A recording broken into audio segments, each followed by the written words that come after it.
Namaste, everyone. Thank you very much for all your support. It means a lot to me. But Bharat Pakistan যুদ্ধে রীতিমতো জীবন বাজি রেখে দেশে ফিরলেন ডেভিড ওয়ার্নার। তবে দেশে ফিরে কিভাবে বেঁচে ফিরলেন তার বর্ণনা দেন এবং পিএসএল আর খেলতে যাবেন না বলে জানান তিনি। ভারত পাকিস্তান যুদ্ধে দুই দেশের রাজনৈতিক পরিস্থিতি উত্তাল হয়ে ওঠে।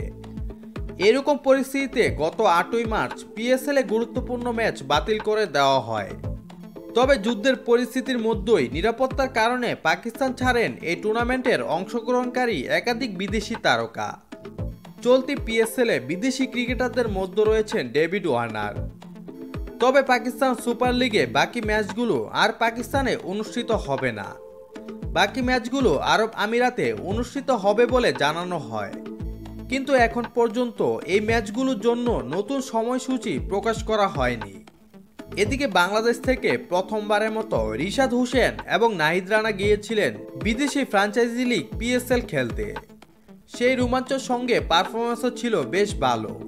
লাহোর কালান্দার্সের হয়ে পিএসএল-এ 5 ম্যাচ খেলে নেন 9 উইকেট। তবে কয়েকদিন ধরে ভারত পাকিস্তান পাল্টাপাল্টি আক্রমণের মধ্যে হামলা হয় রাওয়ালপিন্ডি স্টেডিয়ামের পাশেও।